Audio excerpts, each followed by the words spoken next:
Estas férias leve o observador no bolso. Na praia, no campo ou entre viagens, acompanhe toda a atualidade sem limites.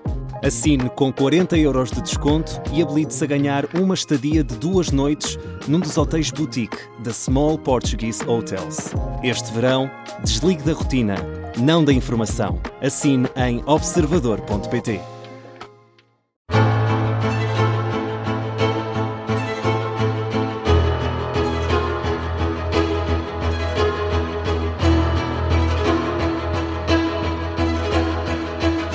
Vamos viajar pelos 5 continentes, sempre aqui na Rádio Observador, com os assuntos que marcam a geopolítica internacional. A análise é feita pelo Bruno Cardoso Reis. Eu sou o João Costa e Silva. Bruno, seja muito bem-vindo. Como é que estás? Olá, obrigado. Está tudo bem. Tudo cheio de vontade de começar férias, mas tudo bem. Está quase. Já faltam mais. Exato. Bruno, esta semana aqui no nosso 5 continentes vamos começar pela NATO, uma cimeira bem quentinha, mas vamos começar pelo básico e talvez até para enquadrar os nossos ouvintes, olhando também para as origens da NATO e para a sua evolução. Quais são os dados e também as datas e marcos fundamentais que definem esta Aliança Atlântica e, no fundo, também como é que ela se transformou estruturalmente desde a sua fundação até ao atual contexto que conhecemos de maior confrontação que tem existido nestes últimos tempos? Sim, eu realmente acho que não há que ter uma visão, digamos, idealizada da NATO e do seu passado, onde durante muito tempo, onde houve que é uma história que já tem 7 décadas, portanto é muito tempo. Ao longo desse tempo houve momentos de tensão, houve momentos de crise, inclusive com Portugal, diga-se, durante alguns anos, entre 1961 e 1976, pelo menos, Portugal foi um aliado problemático na NATO, primeiro com a questão colonial, a questão da resistência de Portugal à descolonização e as guerras que daí resultaram, que era um problema para a imagem, digamos, do Ocidente, de acordo com muitos países. A própria natureza também autoritária do regime, até 1974, foi um problema para alguns países. Países como o Canadá, por exemplo, opuseram-se a que Portugal fizesse parte dos membros fundadores da Aliança, em abril de 1949, porque era um regime autoritário. E depois a questão da transição, do PREC, portanto um período de grande instabilidade, grande incerteza, o risco de haver no fundo comunistas num governo muito alinhados com a União Soviética num país membro, etc. Portanto, de facto houve muitas tensões, mas do meu ponto de vista estes anos são aqueles de uma crise mais séria, mais existencial, se quisermos, desta aliança que tem tido grande sucesso. Mas, sendo um bocadinho mais sistemático na história, e depois então aos dados, 4 de abril de 1949, a criação da NATO, a assinatura do Tratado de Washington, o tal tratado que tem o famoso artigo 5º, um por todos e todos por um, portanto um ataque a um dos países membros será considerado como uma agressão a todos, e há uma obrigação de providenciar ajuda, inclusive militar, mas há aqui alguma margem. Enfim, o artigo tende a ser lido como obrigando a ajudar militarmente um país agredido, mas não é exatamente assim, há aqui um bocadinho mais margem para manobra, mas em todo caso é esta cláusula que é central, a questão da cláusula de, no fundo, defesa coletiva, e o tratado, obviamente, faz parte deste esforço por parte dos Estados Unidos de conter a União Soviética, de conter a Rússia comunista, que tinha sido um aliado durante a Segunda Guerra Mundial, mas rapidamente se revela um grande perigo, uma grande ameaça, nomeadamente para aquilo que resta da Europa livre, da Europa ocidental, bastante arruinada pela Segunda Guerra Mundial, e, portanto, esse esforço de contenção da União Soviética na Europa, em conjunto com os países europeus que voluntariamente, no fundo, tentam que o mais possível que os Estados Unidos se mantenham na Europa militarmente para contrabalançar a enorme vantagem em termos de meios militares da União Soviética em relação aos países europeus muito enfraquecidos pela guerra. Portanto, a criação da NATO, abril de 1949, a missão da NATO, que se mantém durante muitas décadas, é bem sintetizada pelo seu primeiro secretário-geral. A aliança depois rapidamente se vai tornar mais do que uma aliança, vai se tornar uma organização político-militar a partir de 1952, com a criação de um secretariado de representantes permanentes, portanto, embaixadores que estão sempre em Bruxelas para coordenar, coordenar a ação entre os aliados, e um secretário-geral, escolhido, obviamente, pelos Estados-membros, que, no fundo, é suposto ser um pouco a voz da aliança e também promover ativamente o entendimento entre os aliados. Esse primeiro secretário-geral é o Lord Ismay, é o antigo, digamos, adjunto militar do Churchill durante a Segunda Guerra Mundial, e o Lord Ismay sintetiza muito bem, digamos, os objetivos da aliança: keep the Americans in, the Russians out and the Germans down. Portanto, é a ideia de manter os americanos na Europa, envolvidos como aliados, como garante de segurança, manter os russos, ou seja, os soviéticos, a União Soviética, fora da Europa livre, e manter os alemães em baixo, ou seja, essa questão depois perdeu importância, mas no fundo havia um grande receio de que uma Alemanha reconstituída pudesse voltar a ser novamente uma ameaça militar para os seus vizinhos e, portanto, mantê-la dentro da aliança, sob controle da aliança. Os exércitos alemães, a Alemanha vai poder rearmar e vai formalmente integrar a Aliança Atlântica em 1955, esse é outro marco muito importante, mas sob controle, digamos, sob controle dos aliados. Portanto, os exércitos estavam sempre sob comando conjunto. E, portanto, 1955 também é um marco importante. Na verdade, o primeiro alargamento, esse é o segundo, o primeiro alargamento da NATO é logo em 1952, com a entrada da Grécia e da Turquia, portanto, um alargamento mediterrâneo, se quisermos assim. Mas, portanto, inicialmente 12 membros fundadores, inclusive Portugal, a Itália, os países do Benelux, o Canadá, os Estados Unidos, a Grã-Bretanha, a França, e depois vamos ter esse primeiro alargamento em 52, 55 à Alemanha Ocidental. Um outro marco muito importante, 1966, a França sai desta estrutura militar conjunta, destes comandos conjuntos, só vai regressar em 2009, mas mantém-se na aliança, portanto, mas é uma forma de afirmar a sua autonomia estratégica em relação aos Estados Unidos. 1982, a Espanha vai entrar na aliança, a Espanha de Franco nunca tinha entrado. Isso também nos recorda que na Espanha sempre houve um setor também muito anti-americano, mesmo na própria direita. Depois, obviamente, a grande viragem é o final da Guerra Fria, a partir de 1991, o colapso da União Soviética, e aí põe-se a questão de saber se a NATO faz sentido ou não, se deve continuar a existir ou não. A conclusão dos aliados faz sentido, porque o mundo continua a ser muito perigoso, muito imprevisível, há novos tipos de ameaças, e, portanto, faz sentido continuar a ter aqui esta garantia de segurança coletiva, inclusive, eventualmente, contra a própria Rússia, uma Rússia reconstituída. Isso vai ser muito importante para os países do leste, que vão conseguir, com sucesso, defender que devia haver um alargamento a leste. Isso concretiza-se em 1999, entre a Polónia, a República Checa, a Hungria, mas com a garantia de que não haveria tropas dos países da NATO, não haveria bases dos países da NATO nesses países, para tentar, no fundo, passar a mensagem à Rússia, que era só uma questão de garantia de segurança, não era de alterar aqui a relação de poder ou ter tropas ou meios que pudessem ameaçar a Rússia. E só vai ser alterado a partir de 2014, com a primeira fase da agressão russa contra a Ucrânia, com a anexação da Crimeia. E, portanto, eu diria essa é uma segunda viragem importante, ou seja, a Rússia volta a ser a grande prioridade. Em 2001 temos a primeira vez que é evocado o artigo 5º, também ao contrário do que diz Donald Trump, que é para defender os Estados Unidos. Eu diria que estas são algumas das marcas mais importantes, a par da eleição em 2016 de Donald Trump e a sua reeleição em 2024. Em termos de números, e para terminar, a NATO realmente é de longe a aliança de defesa mais importante, mais robusta, mais bem-sucedida da história. Nunca nenhuma aliança com tantos Estados-membros, a NATO começou com 12, já está nos 32, com a adesão da Suécia e da Finlândia em 2023, 2024. Nunca nenhuma aliança com tantos Estados-membros durou durante tanto tempo, portanto, já vamos nas mais de 7 décadas. Depois, é de facto a aliança militar mais poderosa do mundo, estamos a falar de quase 1,6 bilhões, ou na linguagem americana, digamos, anglo-saxónica, trilhões de dólares.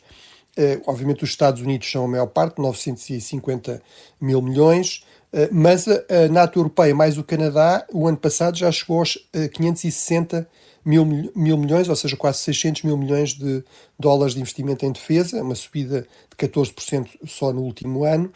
Isso significa que 8 vezes mais do que a Rússia, que está a gastar quase 200 mil milhões, é 5 vezes mais do que a China, que está a gastar à volta de 340 mil milhões. E, portanto, é realmente de longe a aliança militar mais poderosa, mais bem financiada a nível global, e historicamente aquela que tem sido mais coesa, que tem uma organização e não apenas uma aliança que lhe dá uma grande coesão e também uma grande eficácia militar, porque isto de combater com aliados muitas vezes é bastante perigoso, há o chamado fogo amigo, se não houver doutrina partilhada, se não houver treino frequente em conjunto, se não houver sistemas de armamento também semelhantes, é tudo isso que a NATO procura desenvolver há muitas décadas. Muito bem, o Bruno Cardoso Reis que nos trouxe aqui dados, datas e também marcos fundamentais importantes sobre esta organização, a NATO.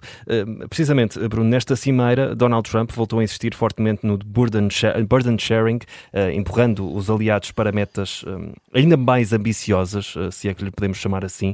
Fala-se agora, por exemplo, a tentar alcançar os 5% do PIB em defesa até ao ano de 2035. Olhando para a história também destas alianças militares, esta exigência financeira que é pedida e a discussão sobre quem paga o quê, que tantas vezes também falamos aqui nos 5 continentes, é obrigatoriamente também este um motivo de fricção entre os países que fazem parte da NATO?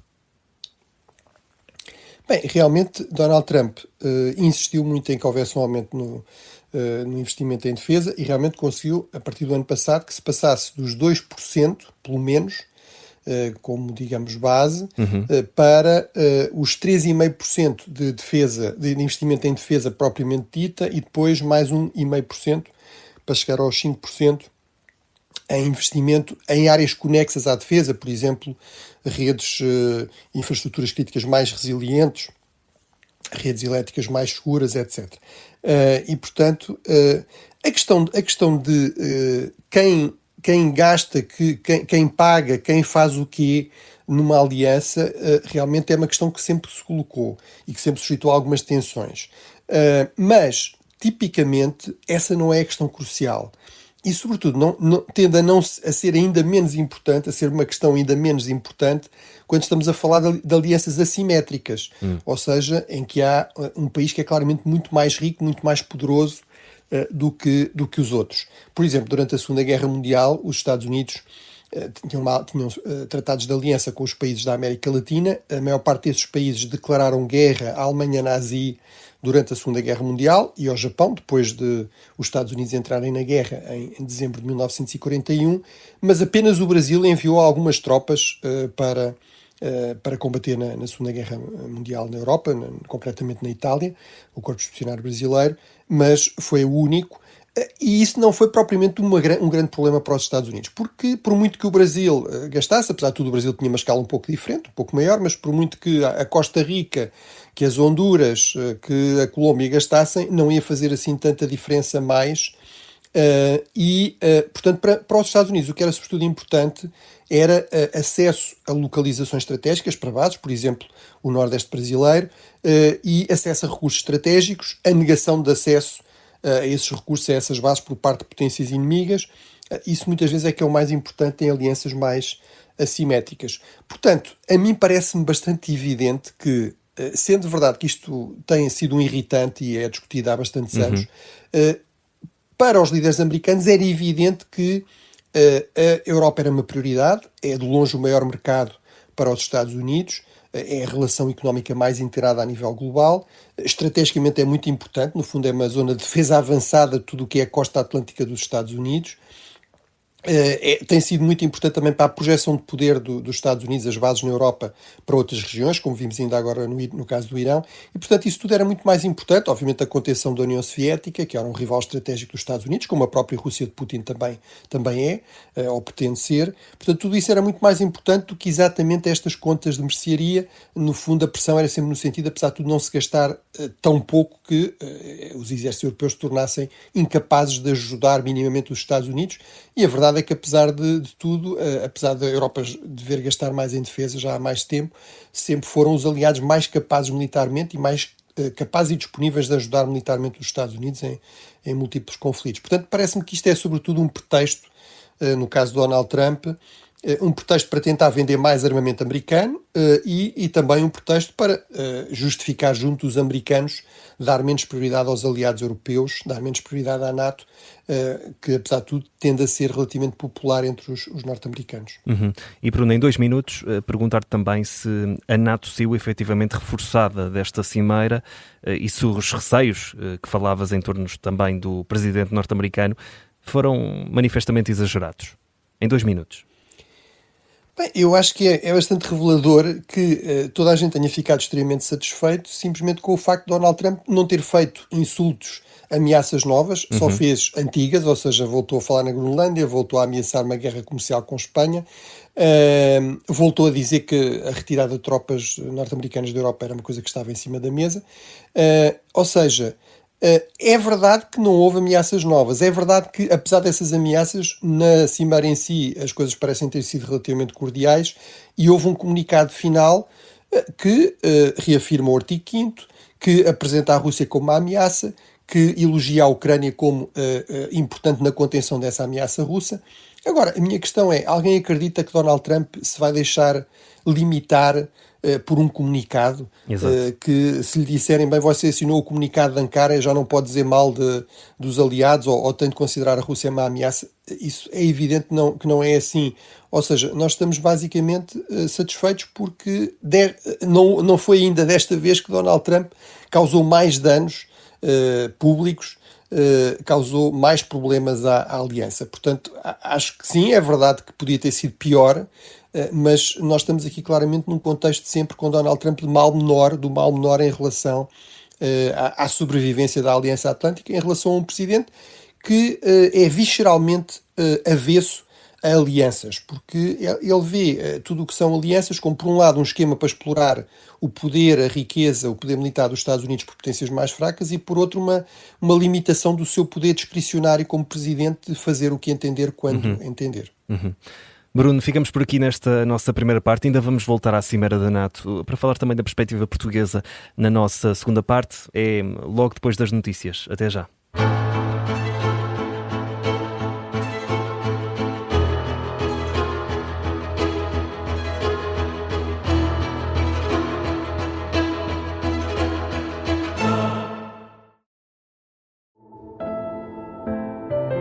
Tens de ter paciência, Vicente. Estamos a fazer tudo o que está ao nosso alcance. O Candidato Perfeito é um podcast de ficção para ouvir em 8 episódios. Uma coprodução com Coyote Vadio e Observador, da autoria de David Neto e Manuel Pureza. Mesmo sabendo que pelo meu irmão eu fiz a cena certa. Com as vozes de Madalena Almeida, Paulo Calatré, Susana Brandão e a minha, José Raposo. Nunca, mas nunca desistiremos desta campanha. Episódio 1. Sem limites. Este gajo joga numa liga muito mais importante que a nossa. Este podcast de ficção tem o apoio da Citroën.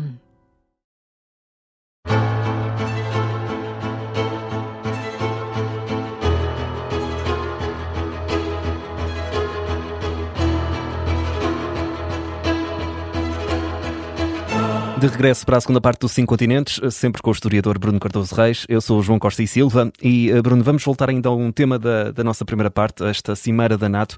Entretanto, o Primeiro-Ministro Luís Montenegro surpreendeu a anunciar na Cimeira que Portugal prevê elevar o investimento em defesa e também infraestruturas de segurança para cerca de 3,1% do PIB até ao final deste ano. Recebeu desde logo elogios diretos do Secretário-Geral Marco Rutte. Bruno, Portugal confirma-se agora como um aluno exemplar. Nós na primeira parte, e tu foste falando disso também, de uma altura em que Portugal não era bem visto na NATO, agora confirma-se como um país de confiança? Sim, embora ironicamente nesse período Portugal era o país da aliança que mais gastava em termos de PIB em defesa, não é? Porque obviamente estava a fazer um enorme esforço de guerra em 3 teatros, em Angola, Moçambique e Guiné-Bissau. Portanto, Portugal chegou a ser acima dos 7,5% do PIB em defesa, gastava mais em termos relativos do que os próprios Estados Unidos. Mas obviamente isto também mostra que que esta questão do nível de investimento em defesa não é só a única coisa que importa. E realmente aqui olhar para os números e olhar para onde é que se gasta também vale a pena. Em todo caso, eu acho que é de saudar este esforço do atual governo para reforçar o investimento em defesa. Acho que isso foi muito importante para credibilizar o Portugal entre os aliados. Há tensões não só com os Estados Unidos, mas também com os países mais do norte e do leste, que estão um pouco na linha da frente em relação à Rússia ou em relação à Ucrânia, que têm reforçado muito o investimento em defesa, que inclusive já ultrapassam os 5% do PIB, em alguns casos, por exemplo, os países bálticos. Mas é verdade que, enfim, aqui obviamente uma coisa é gastar por solidariedade, por prevenção, porque o mundo se está em geral a tornar mais perigoso, porque a tecnologia militar está a mudar muito, que é muito o caso dos países do Sul.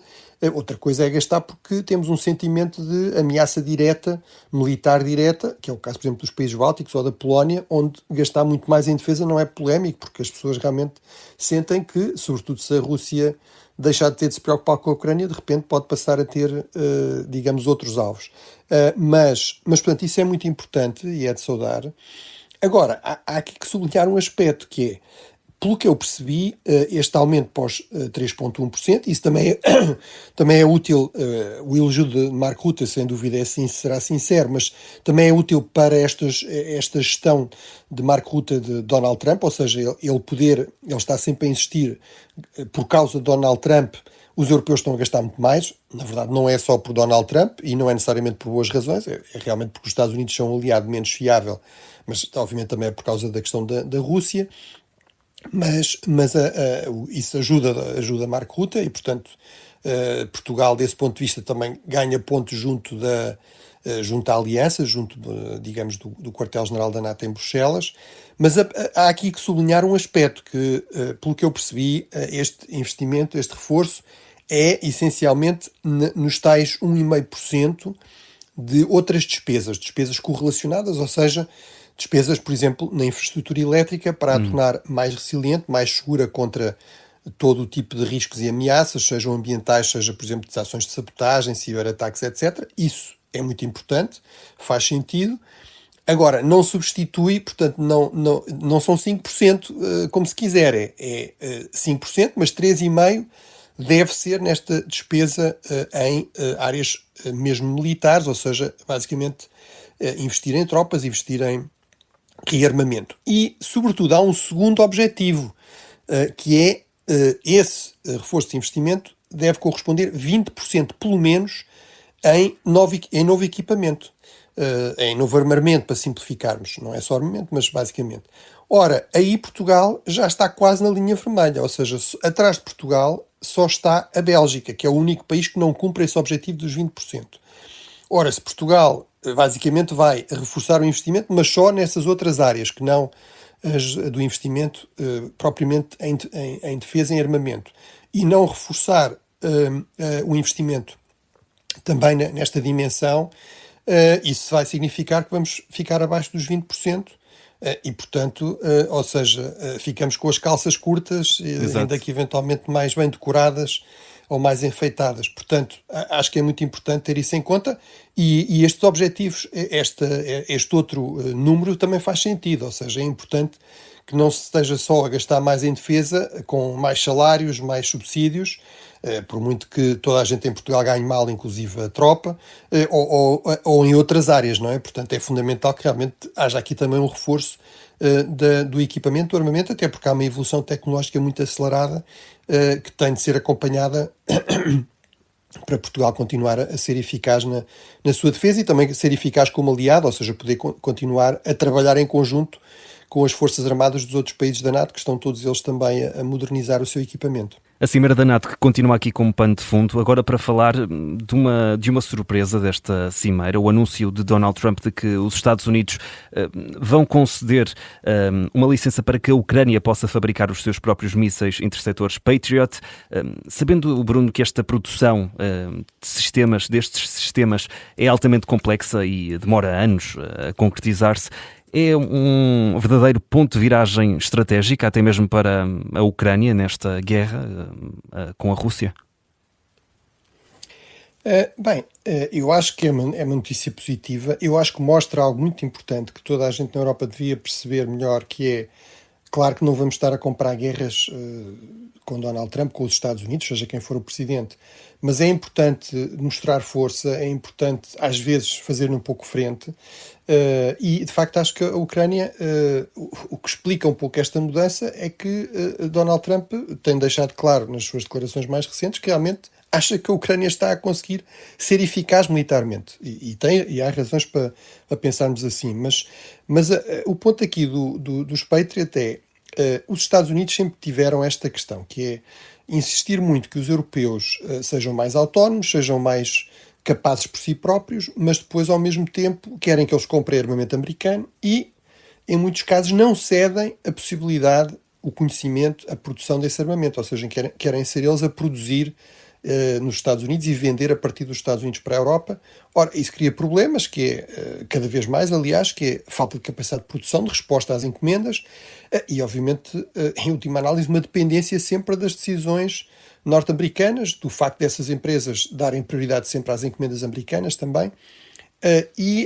Portanto, é positivo que os Estados Unidos tenham aceitaram em relação à Alemanha já, em 2022, a produção a produção de interceptores Patriot, mas aqui a questão é, e o caso alemão vale a pena referir brevemente, porquê? Porque os alemães realmente conseguiram isso em 2022, a fábrica só agora é que está a ser construída, porque a empresa norte-americana exigiu uma encomenda mínima inicial de pelo menos 1.500 mísseis. Portanto, a Alemanha teve de ir buscar outros países europeus que concordaram em comprar também. Isto, obviamente, são mísseis que custam aos milhões, não é? Cada um. E depois, a questão importante também é, o que foi aceito é a variante mais antiga dos Patriot, é o PAC-2, o chamado PAC-2 e não o PAC-3, que é o sistema mais avançado e mais eficaz na interseção de mísseis balísticos. Portanto, os Estados Unidos continuam a reservar, digamos, o sistema mais avançado para eles. Como eu disse, só agora é que a fábrica está a ser construída e prevê-se que os primeiros mísseis só sejam entregues no próximo ano. Portanto, o que eu diria é, acho que é uma viragem positiva, acho que é moralizador para a Ucrânia. Agora, não vai ser uma coisa instantânea, vai demorar algum tempo. A minha esperança é que os ucranianos, como aliás disse Donald Trump quando comunicou isto publicamente ao lado de Zelensky, são muito despachados, não é? Porque têm a urgência da guerra em cima, portanto não têm tempo para fazer as coisas como normalmente se faz, com muita calma na Europa, portanto a minha esperança é que isto seja feito muito mais rapidamente, mas em todo caso mesmo muito rapidamente não é algo instantâneo, e sobretudo a minha suspeita também é que seja o sistema mais antigo e portanto sendo útil, não é tão útil como o PAC-3, e mostra que em última análise os Estados Unidos continuam sempre a querer preservar aqui uma vantagem tecnológica, mesmo em relação aos seus aliados, uma vantagem económica, mesmo em relação aos seus aliados.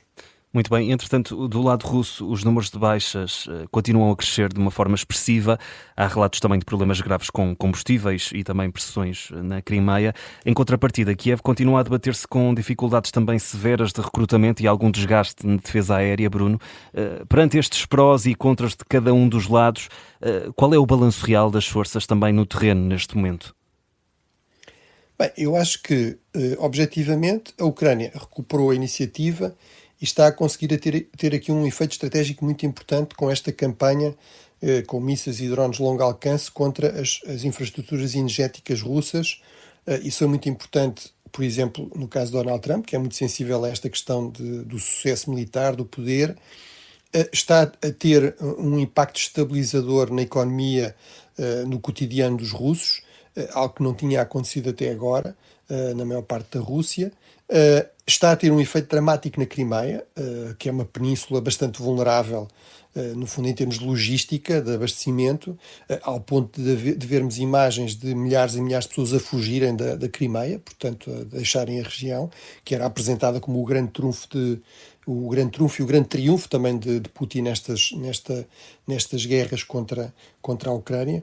Agora, isso não quer dizer, de facto, que o conflito esteja resolvido e que esteja resolvido a favor da Ucrânia, porque o conflito é dinâmico, os russos estão a tentar adaptar-se a estas ameaças, a estes problemas, e do outro lado temos, e geralmente fazem com uma escalada dos ataques aéreos indiscriminados contra a Ucrânia, e do outro lado temos este problema que é, até por efeito também do conflito no Irão, porque os conflitos estão ligados, e até por essa razão há um problema seríssimo de escassez de interceptores, destes interceptores mais sofisticados que tivemos a falar, nomeadamente os Patriot, PAC 1 e PAC 2.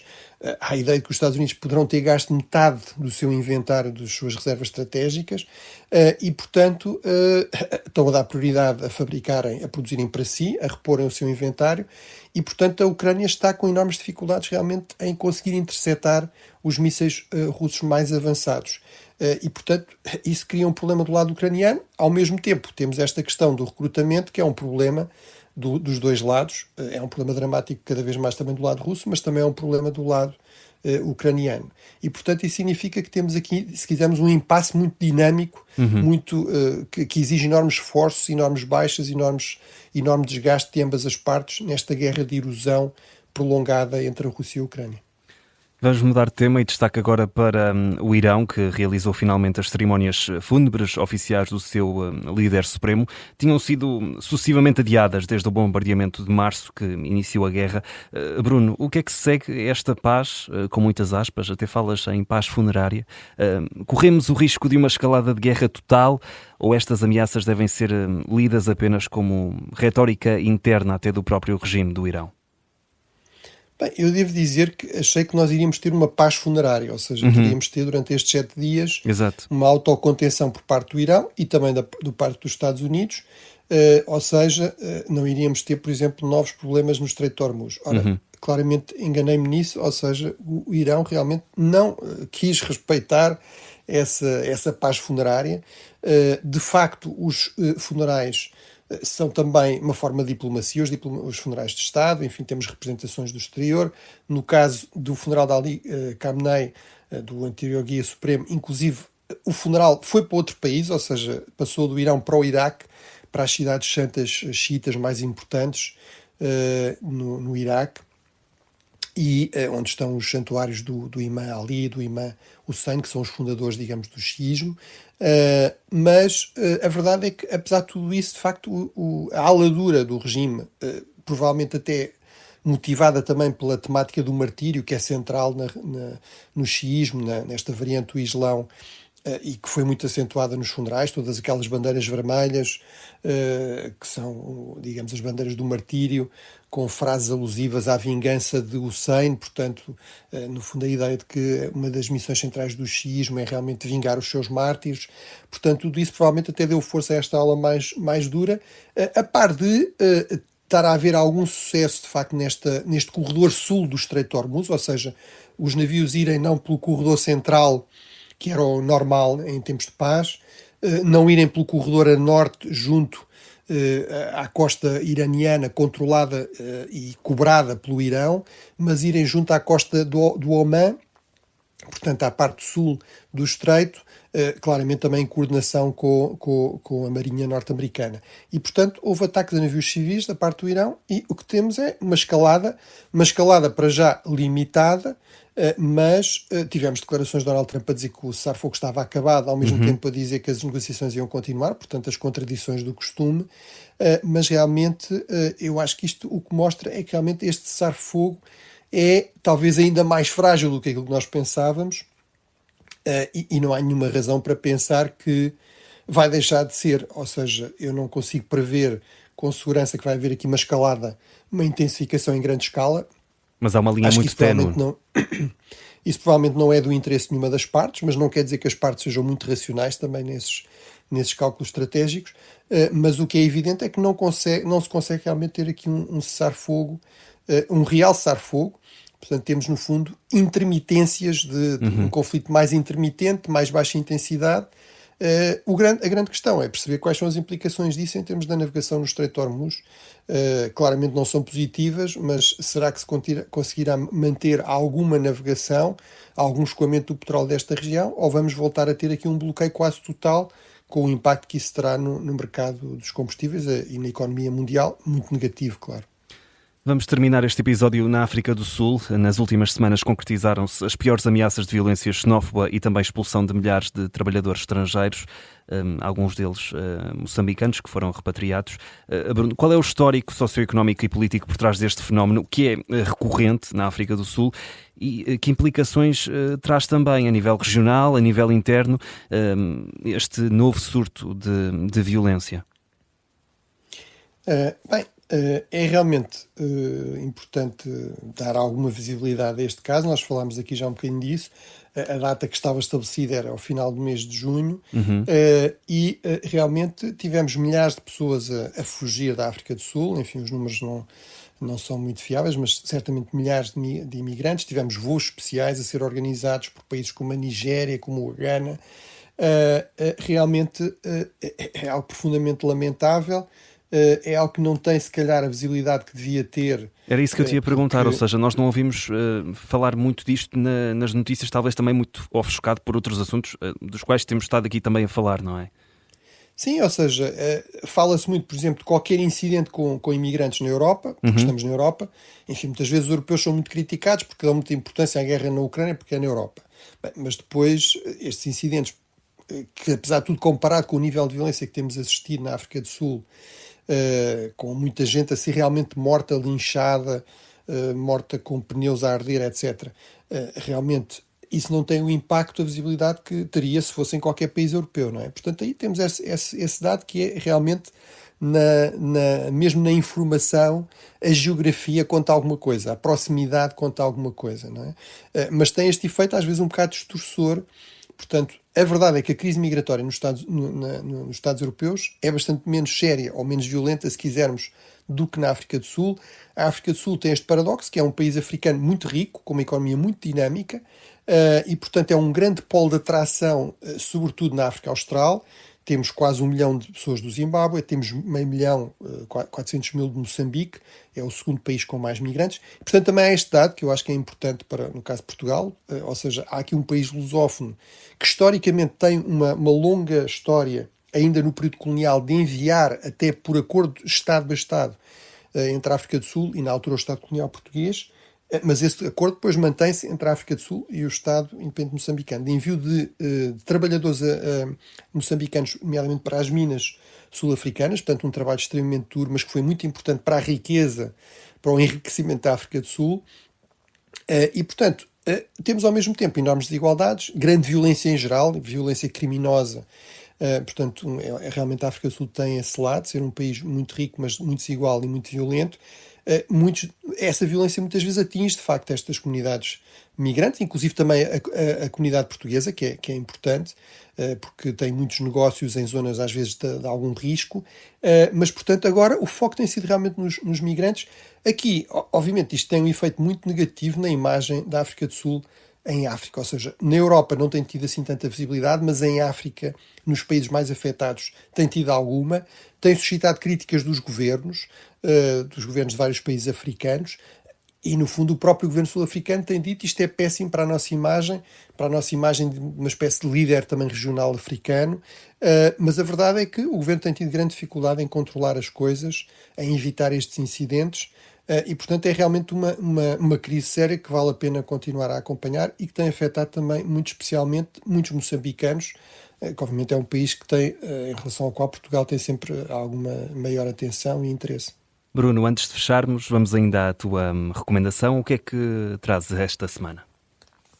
Olha, trago um livro do Ricardo Borges Castro, que enfim é um colega, um amigo, Pensar o Futuro, Portugal e a Europa...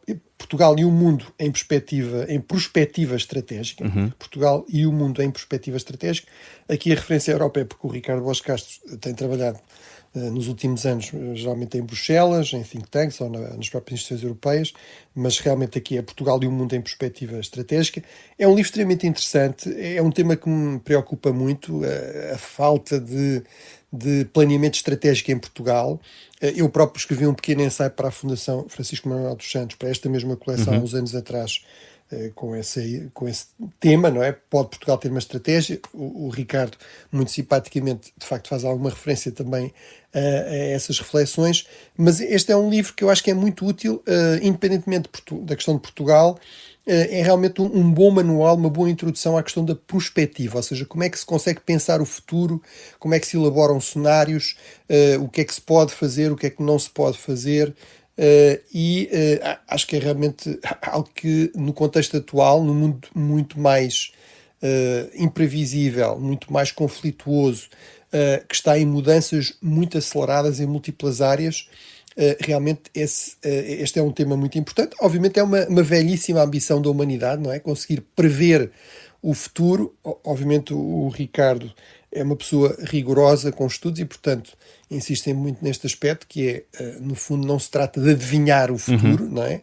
Trata-se de desenhar cenários, de pensar probabilidades e agir em conformidade. Mas realmente acho que é um livro que vale muito a pena, nomeadamente agora para o período de férias. Portanto, Pensar o Futuro, do Ricardo Bosch Castro, tem a vantagem de, sendo uma publicação da Fundação, ser também bastante barato. Eu penso que custa 4,5 €. Estou aqui a ver no site da Fundação Francisco Manuel dos Santos, Bruno. Exatamente. E também existe em e-book, portanto, quem preferir, a versão em papel é bastante compacta, mas quem preferir em e-book também tem essa opção. Bruno, muito obrigado pela tua sugestão e por ter estado aqui connosco mais uma vez no 5 Continentes. Já sabe, se tiver dúvidas... Obrigado, João. Para os nossos ouvintes, Bruno, aliás, nós recebemos muitas vezes dúvidas também através do Spotify, através do nosso e-mail, mas também nos podem enviar através do WhatsApp. Se calhar é mais fácil, no tempo em que estamos, é mais fácil enviar-nos através do WhatsApp, que é o 910024185. Até nos podem enviar, por exemplo, uma mensagem de voz. Pelo e-mail é ouvinte@observador.pt. No Spotify tem sempre a possibilidade, e já recebemos dúvidas também através daí, de escrever um comentário a cada episódio. E o Bruno Cardoso Reis depois responde aqui num dos próximos episódios do 5 Continentes. Não é assim, Bruno? Ou pelo menos tente responder. Sempre com mestria. Mas sim, geralmente são perguntas muito, muito interessantes e realmente às vezes são coisas que não nos ocorrem. Sim, perspectivas novas, não é? Para trazer para cima da mesa. Exatamente. Estou-me a lembrar aqui há pouco tempo que ainda falámos da questão de El Salvador, há uns episódios, e foi importante também para percebermos aqui outra perspectiva de um outro país. Bruno, sim. Um grande abraço. Até para a semana. Até para a semana. Obrigado. Obrigado.